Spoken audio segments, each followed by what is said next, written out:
So here guys, gumawa po tayo ng library management system.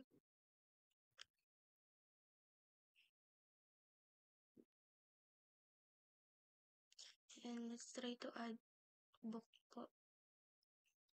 Mag-input lang po tayo ng data about the books, author, tsaka yung year publish, and then quantity if ilan pong book, and then save. Tapos refresh po natin, and yan, magdi-display po siya. Let's try to add another one. Lagay ulit ng author, and then year publish, and yung quantity ng books. Then save. Tapos refresh po ulit. Then makikita po yan, na-add po siya. And then last one po. Add pa tayo ng isa pang book.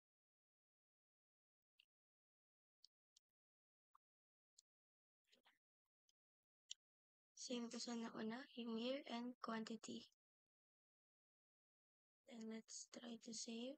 And refresh again. So yan po yung tatlong books na na-add. And tingnan po natin siya sa database natin. Ayan po, yung tatlo mismo. And then, after that, try po natin i-update yung mga nalagay natin na books. Ibahin po natin yung quantity.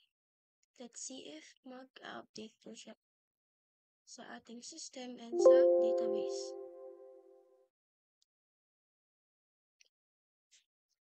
So, ayan. Refresh. And nag-display po yung update natin. Ulitin po natin sa isang book. Let's update. Quantity. And then, save. Tapos, ayan. Refresh. Ayan po. Makikita po natin also sa database is nag-update siya. So, successful po yung ginawa natin ng system.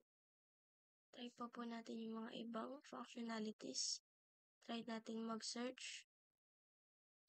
If gumagana po ba siya.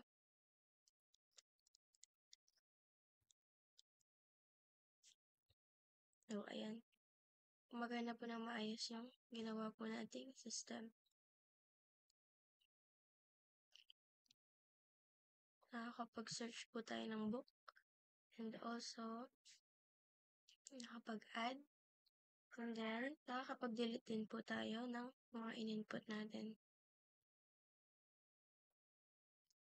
Ayan. Pati po sa database is tama and maayos yung system.